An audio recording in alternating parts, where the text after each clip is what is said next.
Pedibus. Oh, I skipped a lot of them. Pedibus. I was right about pedibus. It is ablative of means. Interim is an adverb. Yes, anything that tells you when or how, that's an adverb. Okay. So back to kurus.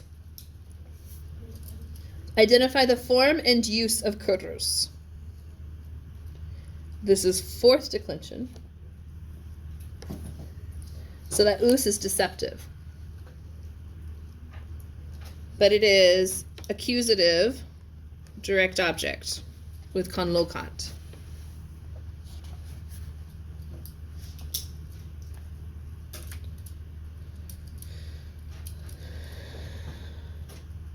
Okay, we're going to put a pin in this one. I'm just going to tell you, woo, you see this little C clause right here?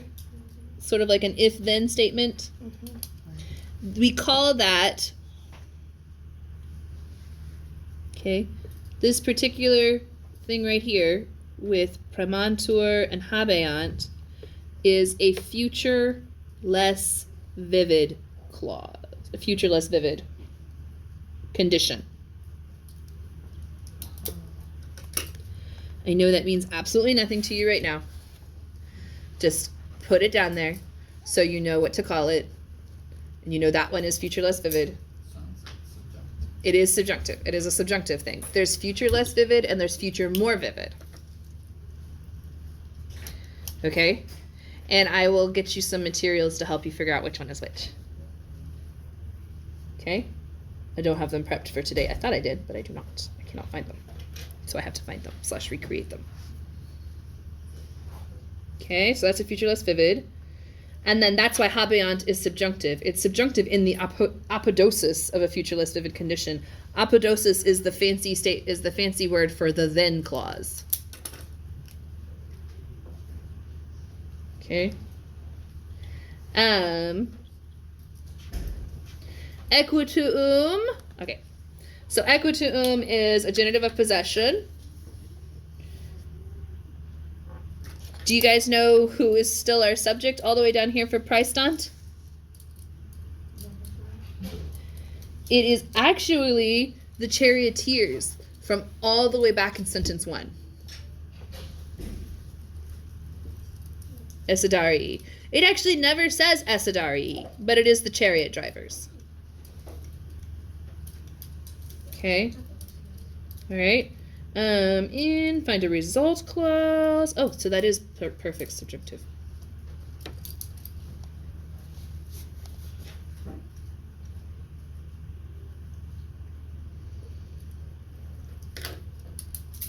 Okay. We've already decided what words modify loco. It's declivi and praecipiti. And we've already found all. Ooh, this only has 5 infinitives. Did I miss Rick? 1, 2, 3, 4, 5, 6.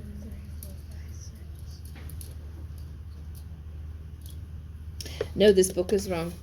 Oh, it just says find 5 infinitives that depend on consuerant, but there's actually 6 with sustinere. They probably missed more. Yeah, sustinere, moderare, flectere, percurre, insistere, and recipere. All depend on consuerant. Okay. What part of speech is catissime?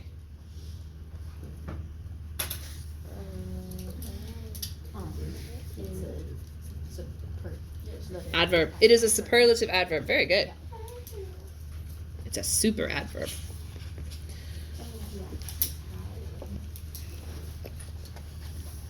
It says how. Yes, it says how. It says very quickly.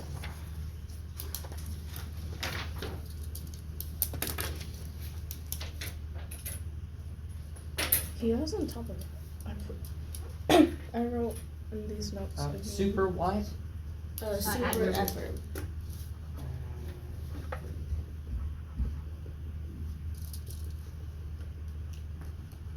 Okay, So this gets split up a little bit, but one of the multiple choice questions asks you, what rhetorical device do you see in primo per omnes partes perrequitant?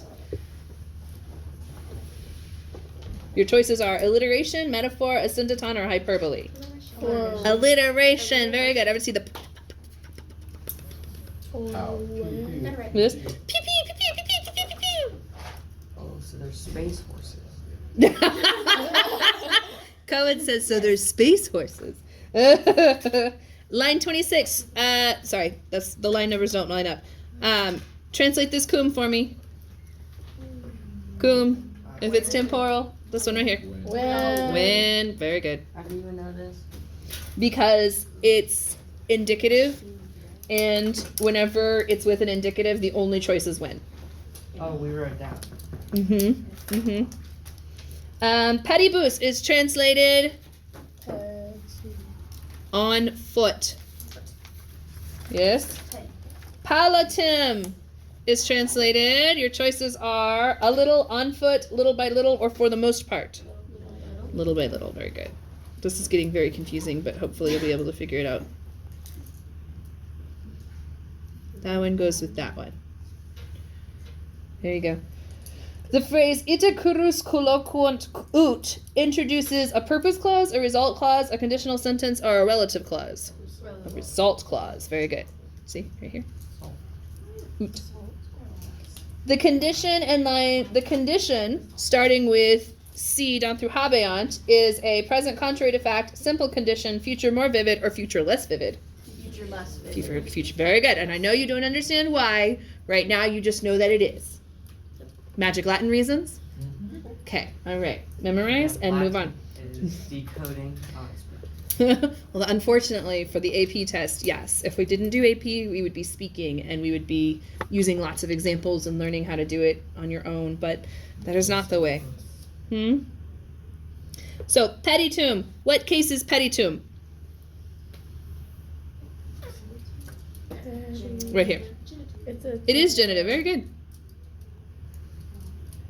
The stability of the foot soldiers. Yes? In lines, all of these consuerant and infinitives, we learn that the British charioteers are A, highly skilled and trained, B, risk their lives in battle, C, ride small horses, or D, run through the fields. Highly skilled. Highly skilled and trained. Very good. The phrase declivi ac praecipitati modifies A, equus, B, brevi, C, sustinera, or D, loco. Loco. Yes, right here. Okay. Loco. All right. The case and number of kurus. Your choices are accusative plural, accusative singular, nominative plural, or nominative singular. It is accusative plural. The good news is with fourth declension, so your choices were accusative plural, accusative singular, nominative plural, and nominative singular. Accusative singular isn't even that form. So you really only had 3 that you had to choose from. But then it's a prepositional phrase, right? So then it has to be accusative plural. Okay? All right, so that's all the possible test questions I have over that chapter. Except for the short analysis questions. What type of fighting does Caesar describe in the passage? This is chariot fighting, right? Yeah. What is the initial effect of the arrival of these specialist fighters? Dust cloud. They make everybody panic, yes? Like nobody knows what to do with these guys that seem to be wizards and can run along. Like the horses are pulling the chariot and they're like jumping out of the chariot and landing on the yoke that connects the horse to the chariot, and then they run up that and they stand on the horse's back and then they shoot and then they jump back onto the thing and then they and this is before the invention of stirrups. Yes?